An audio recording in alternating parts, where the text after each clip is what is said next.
আজকে আমি এমন একটা বিষয় নিয়ে কথা বলতে চাই, যা আমাদের প্রতিটি মহল্লা, প্রতিটি মসজিদ এবং পরিবারেও অশান্তির কারণ হয়ে দাঁড়িয়েছে। এটা হচ্ছে মতভেদ। মতভেদ মানে আমার কথা একরকম, আপনার কথা আরেক রকম। আমার ফতোয়া একরকম, আপনার ওস্তাদের ফতোয়া আরেক রকম।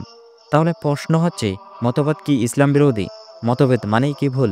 আর সাহাবীদের মাঝে কি মতভেদ ছিল না? আজ আমরা এই প্রশ্নগুলোর উত্তর খুঁজব ইনশাআল্লাহ। মতভেদ সাধারণত দুই প্রকার হয়ে থাকে। এক নম্বর হচ্ছে ধ্বংসাত্মক মতভেদ, যা বিভেদ সৃষ্টি করে, ঘৃণা ছড়ায়, ভাইয়ে ভাইয়ের শত্রু হয়। আরেকটি হচ্ছে গঠনমূলক মতভেদ, যা জ্ঞানের আলোচনার মাধ্যমে সামনে আসে, পরস্পরের প্রতি সম্মান বজায় রাখা হয়। ইসলামের গঠনমূলক মতভেদ কখনোই নিষিদ্ধ নয়।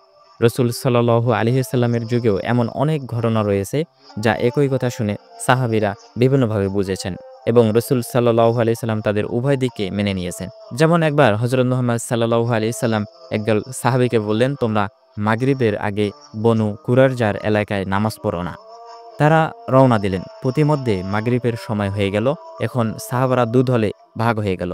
একদল বললেন, রসুল সাল্লাল্লাহু আলাইহি সাল্লাম বলেছিলেন বনু কুরাইজায় পৌঁছেই তবেই নামাজ পড়ব। তাই তারা সময় পার হয়ে গেলেও নামাজ পিছিয়ে দিলেন। আরেক দল বললেন, রসুল সাল্লাল্লাহু আলাইহি সাল্লামের উদ্দেশ্য ছিল তাড়াতাড়ি যাওয়ার কথা, কিন্তু নামাজ তো সময়ই পড়তে হবে। তাই তারা পথেই নামাজ পড়ে নিলেন। পরে যখন রসুল সাল্লাল্লাহু আলাইহি সাল্লামের সামনে ব্যাপারটা বলা হলো, তিনি কাউকেই বকাঝকা করেননি, বরং দুজনেরই ব্যাখ্যা গ্রহণ করেছেন। এ হলো সাহাবীদের মতভেদ। ভিন্নতা ছিল, কিন্তু হৃদয়ের বন্ধন ছিল অটুট। ইসলামের ইতিহাসে অনেক বড় ইমামগণ, যেমন ইমাম আবু হানিফা, ইমাম আহমদ, ইমাম মালিক, ইমাম শাফি, তারা অনেকেই অনেক বিষয়ে একে অপরের সাথে একমত নন, কিন্তু তারা কখনোই একে অপরকে বিদাতে বলেননি। ইমাম শাফি রাহিমাহুল্লাহ বলেছেন, আমার মত সঠিক, তবে ভুল হওয়ার সম্ভাবনা আছে, আর আপনার মত ভুল, তবে সঠিক হওয়ার সম্ভাবনা আছে। এমন নম্রতা আজ কোথায়? আমরা তো আজকাল অল্প একটু মতভেদ দেখলেই বলি, তুমি পথভ্রষ্ট, তুমি বিদাতি, তোমরা হকের বাইরে, তোমার সালাত শুদ্ধ হয় না।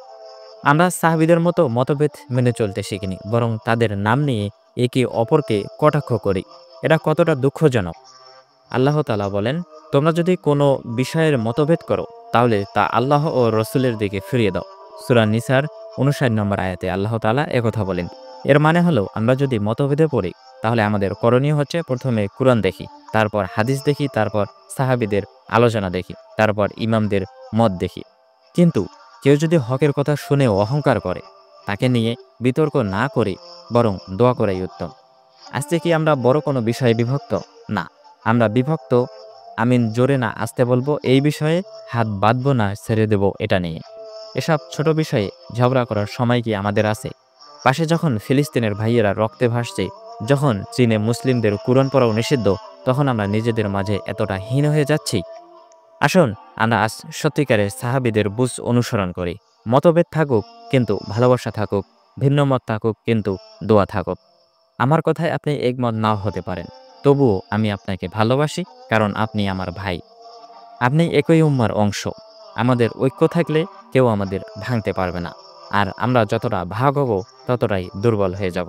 আল্লাহ তাআলা বলেন, তোমরা তাদের মতো হয়েও না, যারা বিভক্ত হয়ে পড়েছে ও মতভেদে লিপ্ত হয়েছে। সূরা আলে ইমরান ১০৫ নম্বর আয়াত।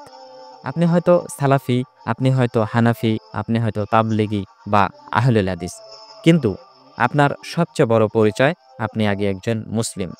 আসুন, একে অপরের ভুল ধরার আগে একে অপরকে দোয়া দেই, ভালোবাসা দেই, আর উম্মার ঐক্যের জন্য কিছু বলি, কিছু করি।